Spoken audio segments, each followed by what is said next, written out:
Bonjour à tous et merci de m'accueillir par l'intermédiaire de ces messages vidéo.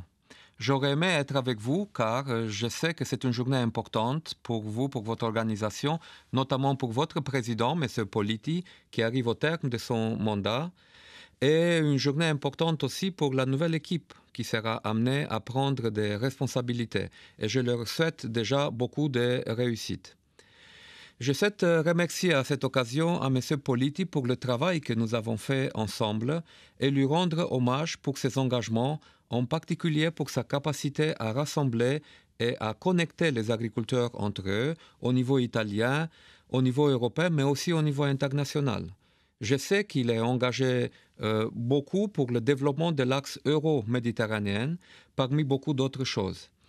Nous pourrons nous y appuyer sur le travail accompli ces dernières années et sur de nouveaux outils comme par exemple le programme européen de voisinage pour l'agriculture et le développement rural, ce qu'on appelle en anglais NPARD, qui se développe avec les pays du bassin méditerranéen que la Commission européenne va financer dans la prochaine période budgétaire et que vous aussi, en tant qu'organisation agricole, si vous êtes intéressé de coopérer avec des partenaires agricoles de l'autre côté de la Méditerranée, vous allez pouvoir en profiter.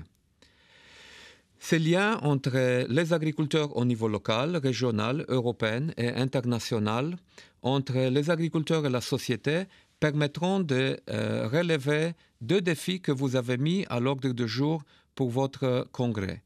Produire plus et générer plus de revenus pour les agriculteurs. Je dirais aussi mieux valoriser ce que nous produisons, créer plus de valeur ajoutée et garder dans la ferme le maximum de la valeur ajoutée. Vous, en Italie, vous avez tous les ingrédients pour pouvoir le faire. Ce sont bien entendu des grandes priorités qui nous ont accompagné le travail de ces 4 dernières années et qui sont au centre de la politique agricole commune réformée. La meilleure manière pour l'agriculteur de vivre de son travail aujourd'hui est de faire en sorte que le résultat de son travail soit connu et apprécié par la société entière et par les consommateurs. De cette manière, il pourrait avoir un bon prix et ces produits seront préférés aux produits venus d'ailleurs. La qualité des produits et la communication autour de cette qualité sont donc, à mon avis, essentielles. Pour cette raison, j'ai mis sur la table du Conseil des ministres et du Parlement européen récemment une proposition législative pour renforcer notre politique de promotion agroalimentaire sur le marché intérieur, mais aussi et notamment sur le marché extérieur à l'Union européenne. Bien entendu, cela ne suffit pas. D'ailleurs, la politique agricole commune que nous nous préparons à mettre en œuvre apportera des éléments pour renforcer votre capacité à produire mieux et plus. Je pense en particulier aux outils en matière d'organisation des producteurs, en matière d'encouragement de la qualité, en matière de recherche et l'innovation, sans parler bien sûr de la redéfinition, de la redistribution des paiements directs qui permettront à de nouveaux agriculteurs à se relancer dans l'activité productive. Nous avons également donné la possibilité de soutenir des démarches de commercialisation initiées par les agriculteurs. À ce titre, le futur programme de développement rural, en lien étroit et de façon complémentaire au soutien direct et aux outils de marché, pourront renforcer la performance des exploitations et donc les revenus des agriculteurs. Je pense d'ailleurs à ce titre qu'il est important de ne pas négliger l'outil d'assurance et de fonds mutuels qui doit permettre de sécuriser les revenus dans les périodes de crise. C'est une démarche importante dans un monde marqué par les changements climatiques, par la volatilité des prix, mais par d'autres raisons qui peuvent affecter le prix sur le marché ou bien les revenus des agriculteurs. Et pour tout cela, vous avez ces instruments maintenant à votre disposition. Bien entendu, c'est l'ensemble de ces outils qui va contribuer à mieux mettre en valeur les efforts qui sont faits au quotidien dans les exploitations et à développer les revenus. Nous continuons également le travail pour un secteur sensible, spécifique comme le lait.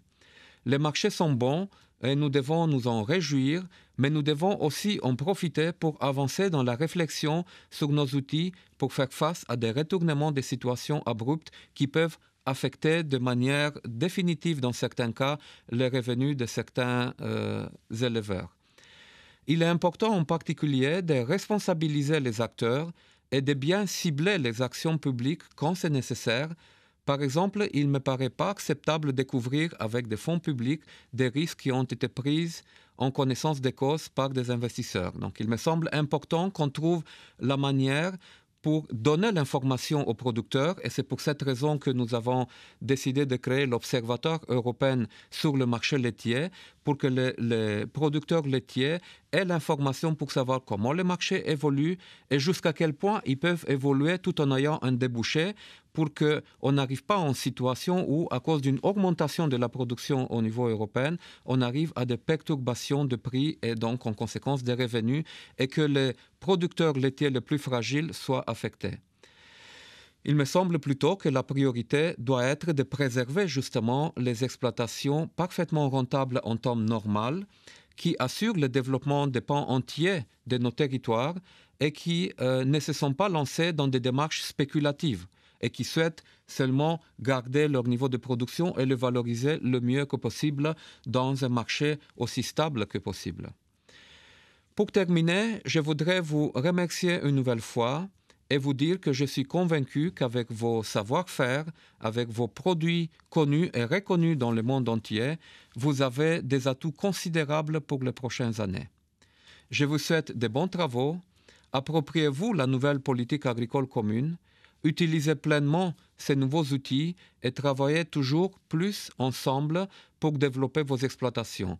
Encore merci, à bientôt et encore bonne chance et beaucoup de succès à la nouvelle équipe que vous allez élire pour vous conduire. Merci beaucoup.